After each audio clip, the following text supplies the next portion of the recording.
नमो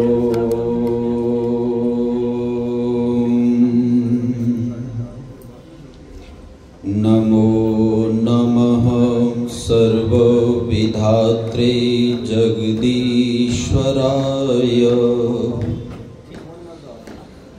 ॐ सहनाववतु सहनौ भुनक्तु सह वीर्यं करवावहै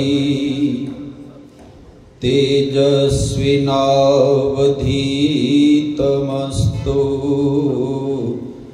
मा विद्विषावहै। ॐ शान्तिः शान्तिः शान्तिः।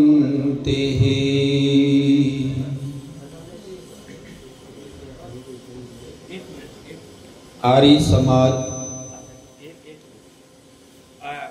थोड़ा सा स्वागत रह गया था, ये थोड़ा सा क्षमा चाहूंगा। हमारे प्रधान जी द्वारा आचार्य यशपाल शास्त्री जी का स्वागत, जोरदार ताली।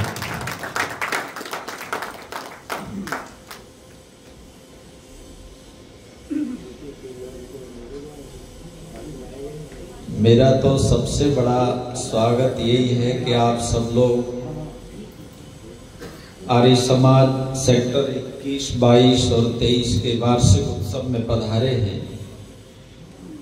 फिर भी ये प्यार है भगत सिंह जी का और प्रधान जी का कि उन्होंने वो औपचारिक स्वागत की विधि भी पूरी की, धन्यवाद उनका।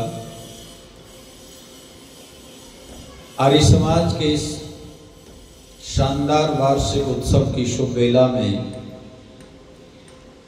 मंच पर विराजमान उनकी पूरी जाति के लिए महर्षि दयानंद जी महाराज ने एक बहुत बड़ा आंदोलन खड़ा कर दिया और वो इस समय भारतवर्ष की भजनोपदेशिकाओं में अपने जीवन के बहुत ही उच्च स्तर पर हम सबका मार्गदर्शन कर रही हैं। आदर और मान की शियों के पात्र श्रीमती संगीता आर्या जी। जैसा आर्य समाज का उद्देश्य है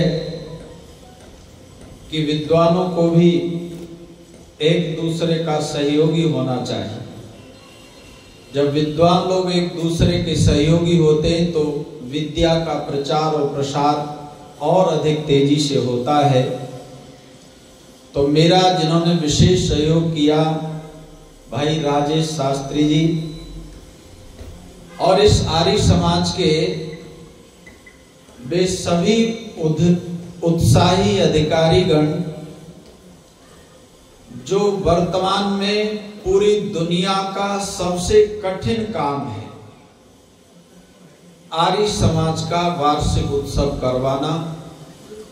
ऐसे कठिन काम को भी जिन्होंने बहुत ही सरल बना दिया हो और इतना सुंदर बना दिया हो कि जिसकी प्रशंसा संगीता आर्य जी ने स्वयं अपने मुख से की हो, ऐसे सभी सम्माननीय उत्साही आर्य समाज सेक्टर 21, 22, 23 के अधिकारीगण, मातृशक्ति भद्र पुरुषों और प्यारे बच्चों, कुछ दिनों के बाद आर्य समाज का और देश का भविष्य इन बच्चों के कंधों पर होगा। आज ये छोटे छोटे बच्चे यहाँ बैठ करके चाहे कोई पानी पिला रहा है, चाहे कोई और कार्य कर रहा है, आगे चल करके आर्य समाज का बहुत बड़ा काम करेंगे। और आर्य समाज का प्रत्येक कार्य ऐसा है जो केवल भारतवर्ष के नहीं पूरी दुनिया के लिए लाभदायक है। आर्य समाज की आलोचना करने वाले बहुत आपको मिल जाएंगे, लेकिन किसी व्यक्ति से आप ये पूछना जो बहुत द्वेष की भावना रखता हो आर्य समाज और ऋषि दयानंद के प्रति, कि आप कोई आर्य समाज का एक ऐसा काम बता दो जिससे संसार की लेश मात्र भी हानि होती हो, तो हम आर्य समाज छोड़ देंगे। अगर एक भी काम आर्य समाज का ऐसा हो जिससे संसार में किसी भी व्यक्ति का, किसी भी वनस्पति का, किसी भी पशु और पक्षी का नुकसान होता हो, ऐसा कोई काम दुनिया का आलोचक से आलोचक व्यक्ति भी आपको गिनवा नहीं सकता। सज्जनों, अभी बहुत ही प्रेरणादायक भजनोपदेश, देखिए गीत तो आप कहीं पर भी सुन सकते हैं। आजकल वो इतनी अच्छी टेक्नोलॉजी है, गाड़ी में बैठ के सुन लो, घर में सुन लो, लेकिन जो भजनोपदेश आपने सुना है, भजनों के साथ साथ जो उपदेश आपने सुना है, बहन संगीता जी ने आपसे कुछ व्रत की चर्चा की थी। सज्जनों, इस संसार में जो समझदार लोग हैं दुनिया के, वो इस दुनिया को अच्छे से अच्छा बनाने की दिन रात कोशिश करते हैं।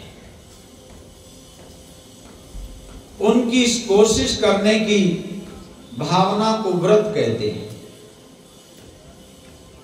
वो संकल्पबद्ध हैं कि हम अच्छे ही काम करेंगे, इसलिए सारी दुनिया के समझदार लोग इस संसार को अच्छे से अच्छा बनाने की कोशिश में लगे हुए हैं। मैं प्रमाण आपको दे रहा हूं। आज से 100 वर्ष पहले ऐसे मकान नहीं होते थे, ऐसी सड़कें नहीं होती थी। 200 साल पहले, 500 साल पहले ऐसे साइंस और टेक्नोलॉजी के साधन उपलब्ध नहीं थे जो आज हैं। आपने कभी सोचा कि कहां से मिल गए? ये मत सोचिए कि हमने कुछ पैसे खर्च किए इसलिए मोबाइल हमारे हाथ में है। हमें उन लोगों का एहसान मानना चाहिए जिन्होंने अपना पूरा जीवन लगा करके इस दुनिया के लिए नई से नई, बढ़िया से बढ़िया चीजें प्रदान की। तो इस दुनिया में जो भी अच्छा काम कर रहा है, किसी को भी अच्छे से अच्छा बनाने की कोशिश कर रहा है, उसी को संस्कृत में संस्कार कहते हैं। क्या कहते हैं जी? अच्छा, हमारे यहां आपने सुना होगा कि कितने संस्कार होते हैं? क्यों जी, कितने होते हैं? काफी लोग बोल रहे हैं, कुछ लोग सभा की वजह से नहीं बोल रहे कि सभा डिस्टर्ब न हो जाए, लेकिन सब लोग जानते हैं कितने संस्कार होते हैं। 16 संस्कार होते हैं। अनुमान यह है मेरा कि शायद आप सब लोग 16 के 16 संस्कारों के नाम जानते होंगे।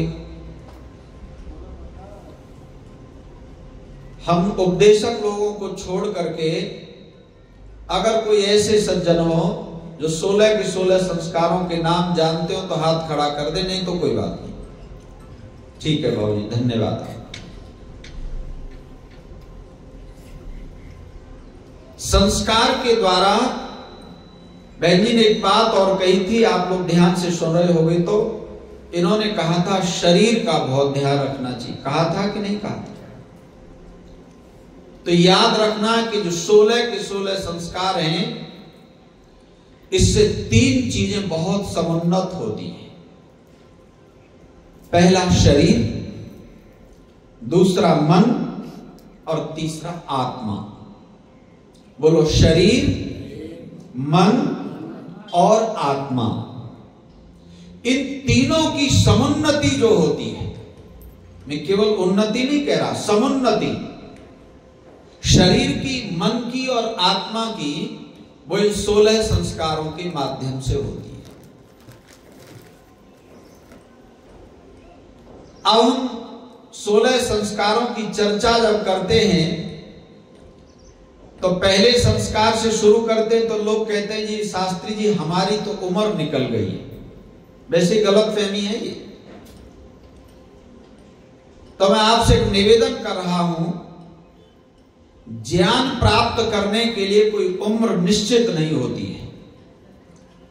अच्छी जानकारी, अच्छा ज्ञान आप किसी भी उम्र में प्राप्त कर सकते हैं। मुझे लगता है यहाँ गृहस्थी लोग सब बैठे हैं, कोई सन्यासी दिखाई नहीं दे रहे।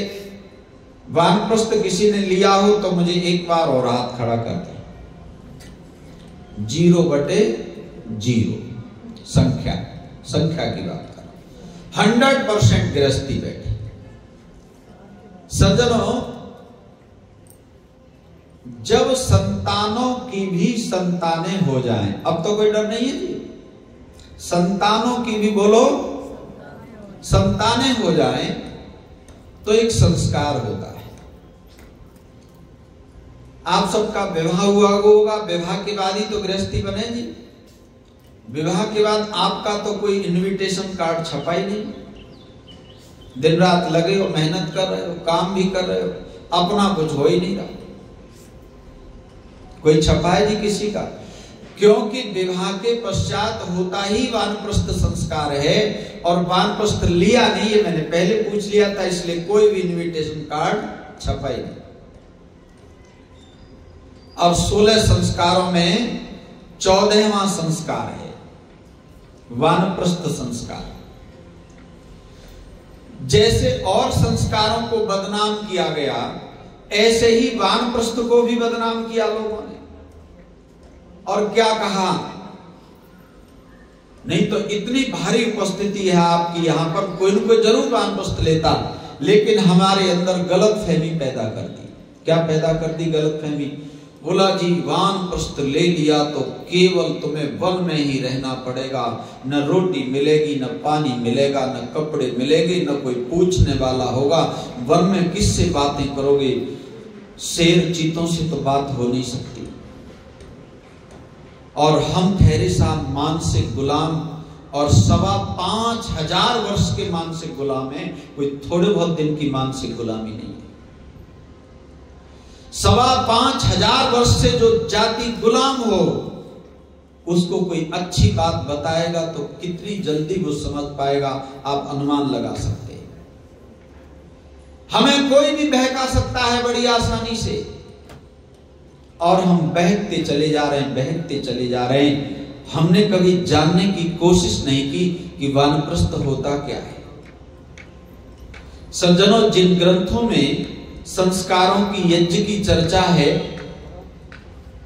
उसके मूल में यजुर्वेद है, और यजुर्वेद का एक ब्राह्मण ग्रंथ है। हर एक वेद का एक एक ब्राह्मण ग्रंथ होता है। वेद कितने होते हैं जी? तो ब्राह्मण ग्रंथ कितने होंगे? 4। यजुर्वेद का जो ब्राह्मण ग्रंथ है उसका नाम है शतपथ ब्राह्मण। क्या नाम है? ये मैंने इसलिए बता दिया क्योंकि लोग शतपथ ब्राह्मण कह दो तो किसी आदमी को समझने लगते हैं कि कोई अलग से ब्राह्मण बता दिया पंडित जी ने। ये ग्रंथ का नाम है, पुस्तक का नाम है शतपथ ब्राह्मण। सज्जनों, वहां यज्ञ की, संस्कारों की बहुत विस्तृत चर्चा है शतपथ ब्राह्मण। लेकिन ये दुर्भाग्य कहें, आज तक शतपथ ब्राह्मण का हिंदी अनुवाद उपलब्ध नहीं है। जर्मनी में है पूरा शतपथ ब्राह्मण का अनुवाद, इंग्लिश में है। आर्य समाज के 2 विद्वानों ने कोशिश की कि शतपथ ब्राह्मण का हिंदी में अनुवाद हो जाए, क्योंकि ब्राह्मण ग्रंथ का अनुवाद करना कोई सामान्य विद्वान का काम नहीं है। बहुत ही व्याकरण का अच्छा समझदार विद्वान हो, वही शतपथ ब्राह्मण का भाष्य करता है। लेकिन दुर्भाग्य रहा कि दोनों ही विद्वान पूरा नहीं कर पाए, और बीच में ही उनकी जीवन यात्रा समाप्त हो गई। चाहे वो पंडित बुद्धदेव विद्यालंकार जी रहे, लेकिन वो पूरा नहीं हो पाया। सज्जनों, महर्षि दयानंद सरस्वती जी महाराज ने, जिनके नाम से हम डरते थे 16 संस्कारों के नाम से, उनको इतना सरल, जो वेद में था, ब्राह्मण ग्रंथों में था, स्मृति ग्रंथों में था, उसको सारा का सारा सत्य विद्या के रूप में, ज्यों क्या तो संस्कार विधि के रूप में हमारे सामने रख दिया। पर संस्कार विधि अगर वार्षिक उत्सव पर भी नहीं खुलेगी तो कब खुलेगी, आप ही बताओ।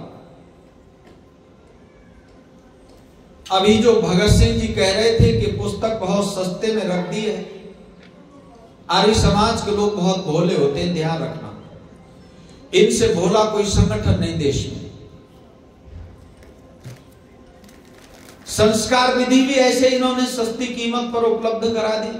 आर्य समाज के लोग तो दीवाने हैं ना परमात्मा के, ईश्वर के सच्चे दीवाने आर्य समाज ही होते। उनका ईश्वरी विद्या का प्रचार और प्रसार करना है, इसलिए इसको व्यापार का साधन नहीं बनाया। 225 पृष्ठ की किताब 50 रुपए में उपलब्ध है, संस्कार विधि। मैंने कई बार कहा इसकी कीमत अगर 1 लाख कर दें आर्य समाज के लोग, बस एक एडवर्टाइज देने की जरूरत है कि मनुष्य के निर्माण की विधि इसमें लिखी है। शाम तक 1 लाख कीमत करते ही सारी पुस्तकें बिक जाएंगी, क्योंकि आजकल फैशन का युग है और फैशन के युग में लोग जो चीज जितनी ज्यादा कीमती हो उसको अच्छा मान करके खरीद लेते हैं। ये नहीं देखते इसमें कुछ है भी कि नहीं है। पर मैं धन्यवाद करूंगा उन ईश्वर के दीवाने आर्य समाजी लोगों का, जिन्होंने धर्म को व्यापार नहीं बनने दिया। आज भी वो संस्कार विधि 225 पृष्ठ की पुस्तक केवल 50 रुपए में उपलब्ध है। सज्जनों, वानप्रस्थ का अर्थ कभी ये नहीं होता कि आप कहीं जंगल में जाके भटकते रहेंगे। वानप्रस्थ में तो एक सुविधा और है, अगर पुरुष वानप्रस्थ ले रहे हैं तो स्त्री साथ रहना चाहे तो रहें, छोड़ना जरूरी नहीं है। स्त्री वानप्रस्थ ले रही हैं तो पति को साथ रखना चाहे तो रखें, अब तो कोई दिक्कत नहीं है जी। लेकिन यदि 16 संस्कार नहीं होंगे तो याद रखना, शरीर, मन और आत्मा की समुन्नति कभी हो नहीं सकती। तो इस वानप्रस्थ से पहले एक व्रत होता है। वो व्रत कितने दिन का होता है पता है आपको? आपने अब तक व्रत सुने होंगे, 1 दिन का, 2 दिन का, नवरात्रों में 9 दिन का। क्यों जी, इतने ही तो सुने। पर वानप्रस्थ से पहले 12 दिन का व्रत होता है। कितने दिन का जी? पीछे वाले बोल नहीं रहे। 12 दिन का व्रत होता है।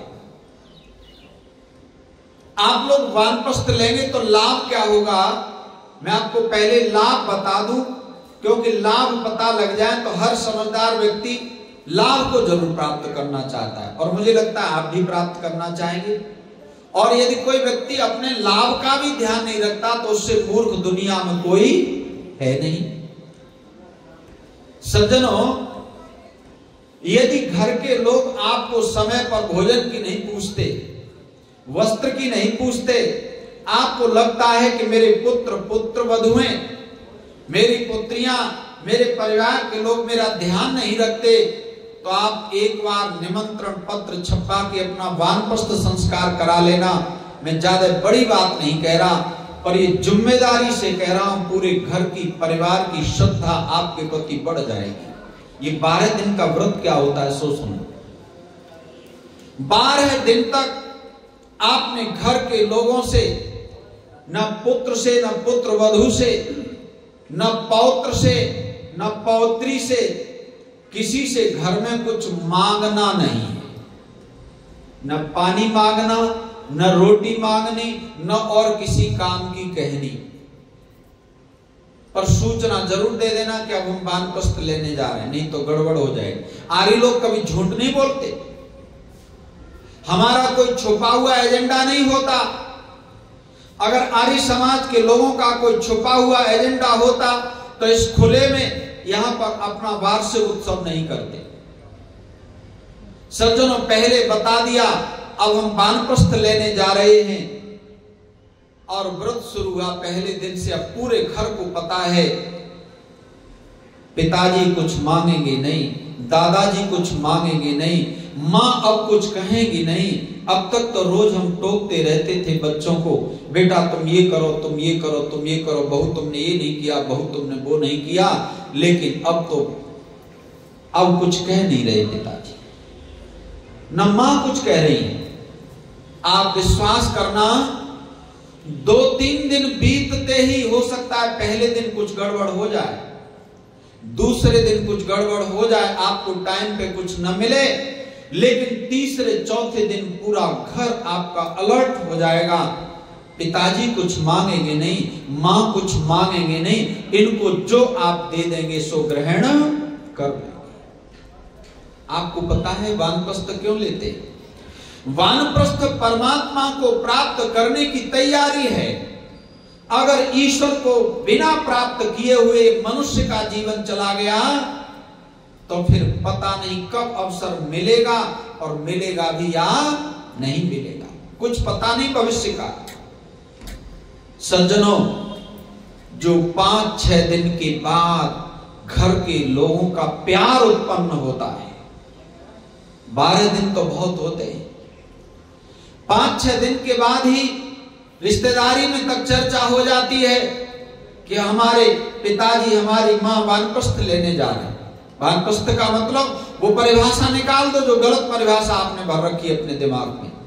ईश्वर को प्राप्त करने की तैयारी कर रहे हैं। ईश्वर दुनिया की महाशक्ति है, ईश्वर से बड़ा बोलो दुनिया में और कोई।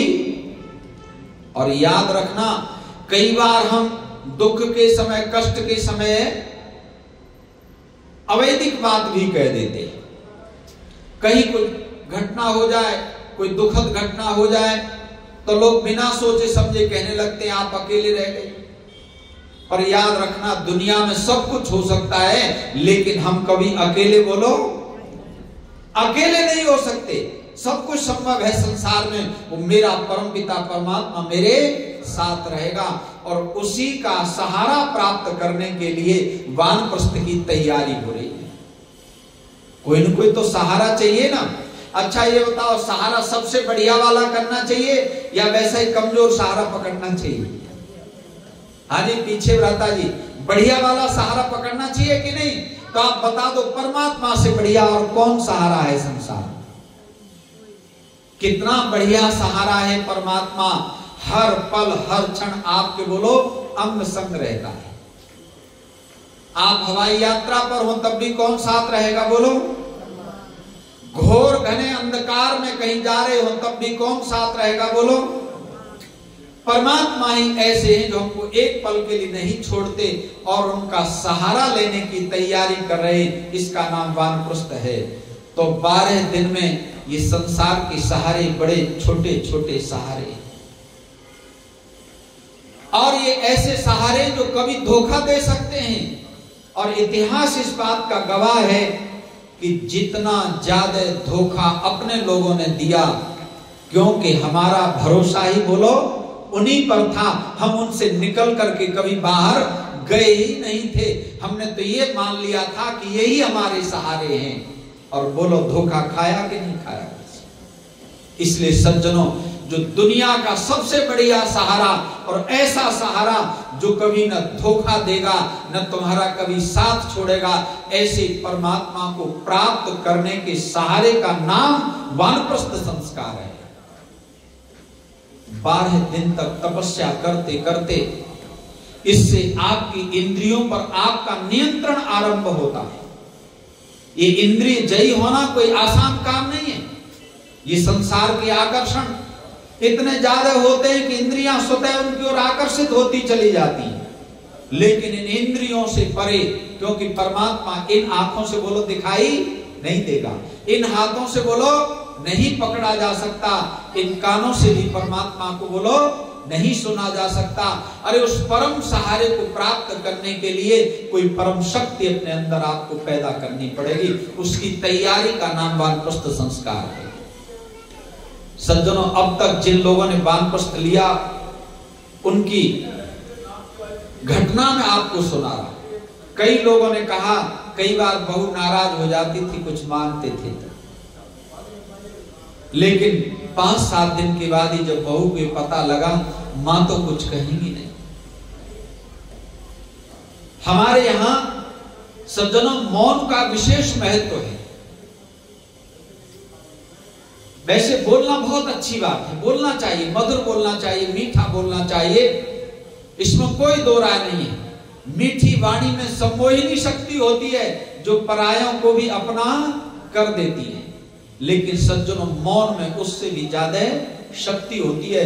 कभी आप वानप्रस्थ अपना संस्कार करा के देखना, 10-12 दिन के बाद ही पूरा घर ये सोचता है कहीं कोई अभाव न हो जाए पिताजी के लिए, माताजी के लिए, ये हमसे कुछ मांगेंगे। उसके 12 दिन के बाद सज्जनों वानप्रस्थ संस्कार की विधि होती। अपने सारे इष्ट मित्र रिश्तेदारों को बुला करके ये घोषणा कर दीजिए कि ईश्वर को प्राप्त करना हमारे जीवन का उद्देश्य है और उसकी मैं तैयारी करना चाहता हूं। इसमें आप सब लोगों का भी सहयोग चाहिए। सज्जनों, ईश्वर को प्राप्त करना चाहिए कि नहीं? अच्छा, परमानेंट तो यहाँ बने नहीं रहेंगे, या रोज बने रहेंगे? बताओ, अगर रोज बने रहे होते तो भगवान राम यही होने चाहिए थे, श्री कृष्ण जी महाराज यही होने चाहिए थे, स्वामी दयानंद जी यही होने चाहिए थे। ये परमानेंट जगह नहीं है, ये बहुत टेम्परेरी स्थान है, और इतना टेम्परेरी है साहब कि एक पल का भी पता नहीं। मैं पहले इस बात को मानता नहीं था, ऋषि दयानंद के ग्रंथों को पढ़ा तो पता लगा कि संसार में व्यवस्था तो ईश्वर की है। महर्षि दयानंद जी जैसा योगी तपस्वी सन्यासी लिख करके प्रार्थना कर रहे हैं ईश्वर दयानंद कि हे ईश्वर आपकी कृपा से वेद भाष्य पूर्ण हो जाए, लेकिन बताओ पूर्ण नहीं हो पाया। स्वामी दयानंद जी यजुर्वेद का ही पूरा भाष्य कर पाए, और ऋग्वेद के 7वें मंडल पर भाष्य चल रहा था। बोलो, बीच में जीवन छोड़ के जाना पड़ा कि नहीं? एक बार मैं कथा करने गया यमुना विहार में, कथा तय हो गई, बड़े बड़े पोस्टर छप गए, सब तैयारी हो गई। पहले दिन कथा बहुत अच्छी हुई, दूसरे दिन और लोग आए, लेकिन उसी दिन एक ऐसी घटना हो गई कि मुझे कथा बीच में छोड़ करके बोलो जाना। इस संसार का हमें पल भर का पता नहीं है, इसलिए याद रखना, शुभ काम करने के लिए बहुत ज्यादा इंतजार नहीं करना चाहिए। जब जिस दिन पता लगे कि अच्छा काम है और यदि हमारी सामर्थ्य है तो बोलो कर देना चाहिए। और मुझे लगता है इतनी सामर्थ्य यहाँ किसी की कम नहीं है कि 4-6 रिश्तेदारों को बुला के उनका भोजन पानी का इंतजाम भी न कर पाए। सज्जनों, वानप्रस्थ के लिए जरूरी नहीं कि आप बहुत बड़ा आयोजन करें, पर संस्कार होना बहुत जरूरी है। यदि संस्कार नहीं होगा तो ध्यान रखना जिंदगी भर ये खींचतान बनी रहेगी घर में। परिवार आज सबसे बड़ी समस्या परिवारों में हो रही है। सारे बड़े लोग कहते हैं हमारी कोई बात सुनता नहीं घर में, और बच्चों से बात करो तो बच्चे कहते हैं हमारी बात ये मानते नहीं। इसको जनरेशन गैप कहते हैं। पूरा युग बदल गया है, और पिछले 30-40 साल में जितनी तेजी से दुनिया बदली है, ये बहुत बड़ा परिवर्तन हुआ है 30-40 साल में। अगर इस परिवर्तन के साथ हम अपनी मन स्थिति को नहीं बदलेंगे तो ध्यान रखना हम परेशान होते रहेंगे। कभी बीपी बढ़ता रहेगा, कभी शुगर बढ़ती रहेगी, और बेवजह के झंझटों में पड़ करके बहुमूल्य मनुष्य चोले को जो हमें ईश्वर की प्राप्ति के लिए मिला था उसको प्राप्त नहीं कर पाए। और देखो, जब मन में समस्याएं पैदा हो जाए, घर में झंझट हो जाए, बताओ फिर कुछ अच्छा लगता है? कुछ अच्छा नहीं लगता। सज्जनों, ऋषि दयानंद जी महाराज ने पूरा जीवन ये 16 संस्कार ऐसे जिससे बाल्यकाल अच्छा बीतेगा, जवानी अच्छी बीतेगी, और बुढ़ापा तो इतना अच्छा बीतेगा। हमारे यहाँ जैसे जैसे वृद्ध लोग होते जाते थे, चेहरे पर चमक बढ़ती जाती थी। क्यों बढ़ती जाती थी चमक? क्योंकि ईश्वर की भक्ति की ओर उन्मुख होते चले जाते, और पूरा घर जो है उनके चरणों की ओर बढ़ता था। बूढ़े लोगों के आशीर्वाद को प्राप्त करने के लिए दौड़ता था। तो सज्जनों, उस तपस्या का नाम, उस व्रत का नाम वानप्रस्थ संस्कार है। फिर जो है 12 दिन के बाद 12 दिन का व्रत रखा, और उसके बाद में फिर वानप्रस्थ की विधि होती है। विधि भी कोई बहुत कठिन नहीं है, बड़ी आसान, बड़ी सरल विधि है। महर्षि दयानंद जी महाराज ने 16 संस्कारों को इतना सरल कर दिया कि हर एक गृहस्थी अपने जीवन में बड़ी आसानी से उन संस्कारों को कर सकता है। और सज्जनों, वानप्रस्थ में फिर वो नियमित रूप से वेदादि सत्य ग्रंथों का स्वाध्याय और परमात्मा की उपासना सुबह और शाम। बहन संगीता जी जो बता रही थी ना ऋषि दयानंद की जीवनचर्या, क्यों उदाहरण दे रही थी ये? क्योंकि हमारी जो दिनचर्या है वो इतनी अस्त व्यस्त हो गई है कि उस दिनचर्या की अस्त व्यस्तता के कारण हमारा पूरा जीवन ही ईश्वर की भक्ति से उन्मुख होता चला जा रहा है। हम उधर की ओर बढ़ ही नहीं पा रहे। इसलिए सज्जनों, वो जब दिनचर्या अच्छी बन जाएगी, और आपको मैं बताऊं, अगर हमारे समाज में वानप्रस्थी लोग हो जाएंगे, वानप्रस्थ का मतलब होता है कि वो आधा काम समाज का देखेंगे और आधा काम बोलो घर का देखेंगे, तो समाज में जो समस्याएं पैदा हो रही हैं, कितना प्रदूषण समाज में बढ़ रहा है। आज कोई बहन बेटी हमारी बोलो रात के अंधेरे में क्या गुरुग्राम की गली में से होकर के जा सकती है? ये किसका दूषण है? ये हमारे समाज का दूषण है। तो ये समाज अच्छा कैसे बनेगा? अब कोई दुनिया में ऐसा चमत्कार नहीं होगा कि एक झटके में सब कुछ ठीक हो जाएगा, ऐसा कभी होने वाला नहीं। जब आप में से ही कुछ लोग वानप्रस्थ लेकर के आधा काम अपने घर का देखेंगे और आधा काम समाज का देखेंगे, तो सज्जनों, हमारे जो पोते पोतियां हैं उनका जीवन भी अच्छा बन जाएगा। और सज्जनों, जो पढ़ाने का कार्य है गुरुकुलों में, एक समय होता था जब वानप्रस्थी लोगों के हाथ में होता था। मैं आपको बता दूं, जब संतानों की भी संतान हो जाती है तो उम्र के साथ साथ अनुभव बहुत हो जाता है। 50 वर्ष से अधिक उम्र के लोग जब पढ़ाते हैं विद्या को, तो उस विद्या के साथ साथ उनको जीवन का अनुभव भी होता है। आप अनुभव करते होंगे, पुराने जो अध्यापक गण हैं कितना अच्छी तरह से पढ़ाते हैं कि नहीं पढ़ाते? अच्छा, दादा दादी की सबसे बढ़िया जो जोड़ी बैठती है वो नाती पोतों के साथ बैठती है, पुत्र पुत्रियों के साथ बैठती है? बताओ। जो बढ़िया सेटिंग बनती है वो नाती पोतों के साथ ही तो बनती है। क्यों बनती है? दादा दादी को, नाना नानी को जीवन का बहुत बड़ा अनुभव होता है। पिता ने डांट भी दिया तो वो 2-3 वर्ष का बालक, वैसे निषेध है, 5 वर्ष तक बच्चों को डांटना नहीं चाहिए, 5 वर्ष तक बच्चों को पीटना भी, आप आश्चर्य करेंगे, पीटने का तो निषेध है वेद में। परमात्मा ने कहा गुरु अपने शिष्य को और माता पिता अपनी संतान को कभी भूल करके भी पीटे नहीं, मारने का निषेध है। लेकिन वेदों का प्रचार प्रसार नहीं। हमारे बच्चे जो आजकल शिक्षा प्राप्त कर रहे हैं वो दूसरी शिक्षा पद्धति से पढ़ते हैं, जिसमें पूर्वजों के लिए, संस्कारों के लिए कोई स्थान नहीं होता। सज्जनों, वानप्रस्थ की विधि लेने के बाद इतना अनुभव हो जाता है कि घर में हम बड़े प्यार के साथ में रह सकते हैं। उसके बाद सन्यास की बारी आती है। हाँ, सन्यास में एक बात जरूर ध्यान रखनी है कि सन्यास केवल वही व्यक्ति ले सकता है जिसको ब्रह्म का अनुभव हो जाता है, अर्थात ब्राह्मण ही सन्यास ले सकता है। कैसे? उसके लिए सारी दुनिया एक है, जैसा अपना घर और वैसा ही सारी दुनिया का घर जब हो जाता है तो ऐसा व्यक्ति सन्यास ले। सन्यास सबके लिए कोई जरूरी नहीं है, सन्यास सब नहीं ले सकते।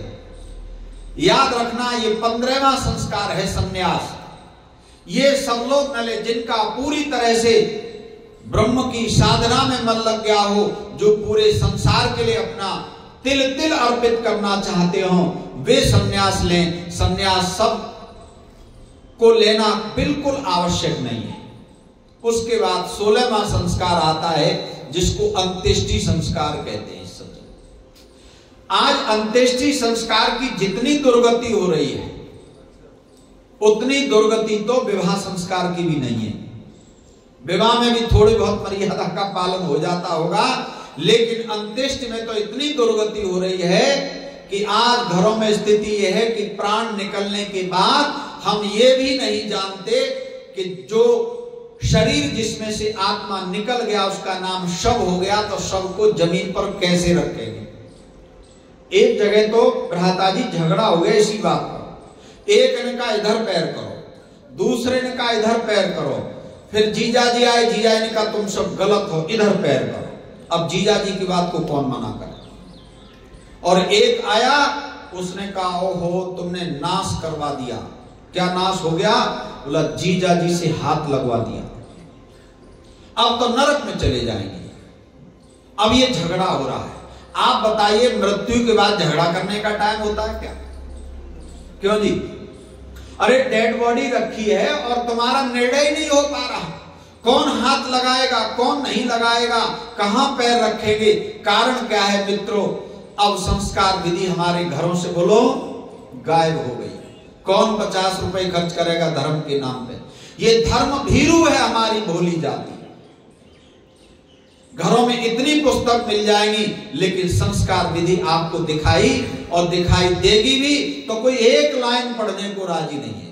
ऋषि दयानंद जी महाराज ने स्पष्ट लिखा है कि जब आत्मा शरीर को छोड़ देता है तो उस शरीर को उतार करके भूमि पर दक्षिण की ओर पैर करके पग करके भूमि पर रखना चाहिए। बोलो ऋषि दयानंद का प्रचार प्रसार होने लगे। अगर आर्य समाज के लोग ऐसे ही वार्षिक उत्सव और कराने लगे तो बोलो घरों के झगड़े खत्म हो जाएंगे कि नहीं हो जाएंगे? अरे मृत्यु के बाद भी लड़ रहे। तो सारे झगड़ों को यदि समाप्त करने का काम कोई करा सकता है तो वो आर्य समाज करा सकता है। आर्य समाज से ज्यादा बढ़िया वकील और कोई नहीं है। ये ऐसे शानदार वकील हैं जो घरों की लड़ाई झगड़े नहीं, सज्जनों आपके दुखों को भी समाप्त करने में सहयोग करेंगे। आपके घरों में सुखों की वृद्धि होगी। हमेशा के लिए ध्यान रखना, दक्षिण में पैर करके उस शव को भूमि पर लेटाया जा रहा है। और एक समस्या है। क्या समस्या है? लोग कहते हैं ये अंतिम संस्कार के लिए ले जाना। देखो जब तक ये शरीर, अब हम जो यहां बैठे हैं, इस शरीर का रथी कौन है? अरे शरीर को कौन चला रहा है? रथी आत्मा है। आत्मा से तो चल रहा है, क्योंकि आत्मा है तब तक तो आराम से आ जा रहे हैं कि नहीं? अच्छा यहां आए तो आत्मा थी तभी तो आ गए यहां तक शरीर को लेके, और आत्मा न होती तो फिर क्या करते हैं? अरथी।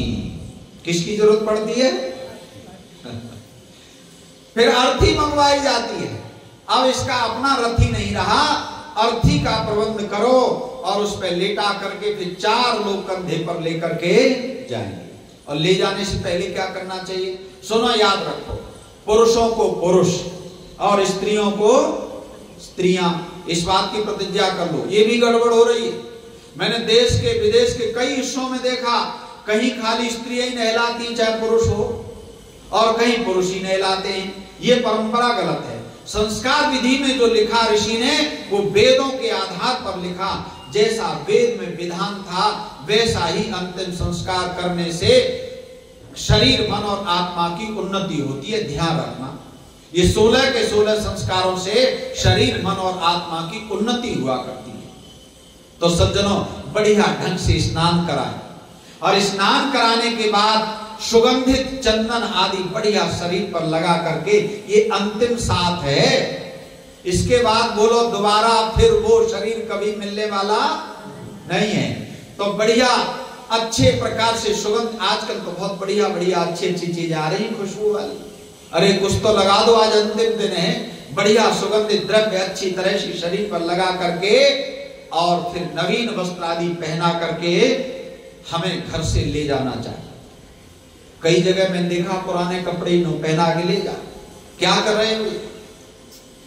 और उसके बाद जब शमशान भूमि ले जाते तो वहां पर पहले से प्रबंध करना है। आर्यो, थोड़ा कुछ करोगे तो फल देंगे परमात्मा। परमात्मा किसका फल देते बोलो? कर्म का। शमशान भूमि में पहले से अलग से चूल्हा बना करके शरीर के वजन के बराबर घी आदि लेकर के उनको गर्म करके घी को तैयार करके रखें। कुछ 2-4 लोग, अरे इतने तो जीवन में रहते हो, कुछ इतना तो इंतजाम कर दो घर में कि 2-4 लोग तो कम से कम जान पहचान वाले वहां पहुंच जाएं, जो कुछ तैयारी कर लें। या सारे लोग ऐसे हाथ पे हाथ रख के बैठे रहेंगे तो कुछ काम होगा बोलो? जेएनयू में बहुत बड़ा सेमिनार था। प्रोफेसर यशपाल, जो नई शिक्षा नीति के जिस समय राजीव गांधी प्रधानमंत्री हुआ करते थे, नई शिक्षा नीति बनी, उसके अध्यक्ष थे वो। और जेएनयू में बहुत बड़ा सेमिनार था। तो प्रोफेसर यशपाल ने पूछ लिया, और दिल्ली यूनिवर्सिटी के बहुत सारे प्रोफेसर बैठे थे, उन्होंने कहा ये दोनों हाथ भगवान ने किसके लिए दिए? तो और कोई होता तो उत्तर दे देता, लेकिन प्रोफेसर यशपाल जब पूछ रहे थे तो किसी ने उत्तर नहीं दिया। तो उन्होंने क्या कहा, जब सभा बिल्कुल पिन ड्रॉप साइलेंट हो गई, तो प्रोफेसर यशपाल ने कहा दोनों हाथ भगवान ने इसलिए दिए कि एक हाथ के ऊपर दूसरा हाथ रख के बैठे रहो। याद रखना, वहां जाकर के पहले घी अच्छी तरह से तपा के, और उस घी में केसर, जावित्री, जायफल, कुछ न कुछ अवश्य औषधियां डाल लेनी चाहिए। अच्छी तरह गर्म करके तपा के रखें, और जब लेकर के जाएं, वहां पर पहुंचे तो संस्कार विधि में मंत्र हैं। कितने मंत्र हैं? 121 बोलो सब जने। और बढ़िया 4 चमचे पहले से तैयारी रखो। भगत सिंह जी, आपका तो नाम ही भगत सिंह। 4 चमचे बढ़िया आर्य समाज के लोग बनवा के रख दें, क्योंकि तुरंत अब तैयारी नहीं हो सकती, वहां नहीं बनवाई जा सकते वो। और 4 लोग कम से कम चारों तरफ खड़े होकर को सुगंधित घी से आहुति लगाए, तो 121 को 4 गुना कर देंगे तो कितने हो जाएंगे बोलो? 484। और याद रखिए, यावत शरीर भस्म न हो जाए तब तक वहां से हटना नहीं चाहिए। किसको? जो रिश्तेदार गए उनको जल्दी है, परिवार के लोगों को जल्दी नहीं होती, तो उनको आप थोड़ा सा पहले विदा कर दीजिए। लेकिन घर के लोग जिनके लिए सारा जीवन उसने लगाया, पूरी जिंदगी आपके लिए लगा के गया कि नहीं गया, जब तक तब तक परिवार के लोगों को वहीं रहना चाहिए। अगर आप अध जले सबको वहां छोड़ करके आते हैं तो भारी पाप है। परिवार के लोग वहां पर रहें, और यावत शरीर भस्म न हो जाए तब तक वहां शमशान भूमि में रहें। और क्या नहीं करना चाहिए? सो सुन लो, एक बड़ी गलत परंपरा है, जब तक माता पिता जीवित रहते हैं तब तक इनके सिर में दर्द करते हैं बच्चे। अच्छा, कोई गलत बात कह दो, बूढ़े लोगों से सिर में दर्द होगा कि नहीं? और शमशान में भी आदत नहीं छोड़ते। अब वो जल रहा है सब, फिर भी लाठी लगा इसके सिर में। ये अवैधिक काम। बहन जी बैठी हैं, शास्त्री जी बैठे, चारों वेदों में कहीं नहीं लिखा कि आप सबको लाठी मारे। अरे सब जिसमें आत्मा भी निकल गई है, अब उसको आप लाठी मार रहे हैं, तुम्हें शर्म ना आनी चाहिए। याद रखना मित्रों, ऐसे घोर पाप यदि हमारे बीच में होते रहेंगे जहां सबके सिर में लाठी मारी जाएगी, आप बताइए कब घर में शांति की स्थापना हो पाएगी? और जब अंतिम संस्कार हो, ये ना करने के लिए कह रहा हूं, और जो करने का काम है वो भी बता दिया आपको। और उसके बाद तीसरे दिन शमशान भूमि में जाकर के अस्थि चयन, क्योंकि अंतिम साथ है, उसकी विधि को करना चाहिए। और शमशान भूमि से उठा करके उन अस्थियों को अलग स्थान पर रख देना चाहिए। और हम करते क्या हैं, जब घी ले जाने की बारी आए तो सारे रिश्तेदार कहेंगे, किसी आर्य समाज के विद्वान ने कह दिया शरीर के वजन के बराबर घी ले जाना, तो क्या कहेंगे, ये शास्त्री आचार्य पंडित तो ऐसे ही कहते रहते, इनकी मत मानो, 2 किलो घी ले चलो। तो ये दुश्मन है जो घी कम करा रहा है। किसका दुश्मन है? इस परिवार का दुश्मन है, जो धर्म के कार्य को करने नहीं दे रहा। और मित्रों, 5-5, 6-6 गाड़ियां मैंने देखी हरिद्वार जाती अस्थियां लेकर के, और एक गाड़ी का खर्चा कम से कम 10,000 होता है। तो 6 गाड़ी भी गई तो 60,000 हो गए कि नहीं? और कम से कम न्यून से न्यून भिखारी के लिए 20 किलो घी का विधान है, और 20 किलो घी आप जानते हैं 8-10 हजार में आ जाता है। ये जो 5-6 गाड़ियां लेकर के जा रहे, पॉल्यूशन फैला रहे, फिर पॉल्यूशन बहुत हो गया गुड़गांव में, पॉल्यूशन बहुत हो गया दिल्ली में, हम अधर्म करेंगे, अनर्थ करेंगे तो पॉल्यूशन ही बढ़ेगा, उससे कभी अच्छी चीज नहीं बढ़ सकती है। तो आर्यों, मेरा निवेदन है कि हम इन संस्कारों की शुद्ध परंपरा को आगे आगे बढ़ाएं, और मृत्यु के पश्चात वेदोक्त धर्म के प्रचार प्रसार के लिए, अनाथ पालन के लिए आर्य समाज के लोग कितना वेदों का एक ही संस्था रहेगी पूरी दुनिया में जो वेद का प्रचार प्रसार करती है अपने पूर्वजों की याद में, अथवा जीते जी आर्य समाज के वेदोक्त धर्म के प्रचार प्रसार के लिए अनाथ पालन की जितना आप धन दान करें उतना अच्छी बात है। बहुत बहुत धन्यवाद। आचार्य जी का बहुत बहुत धन्यवाद, जो इन्होंने 16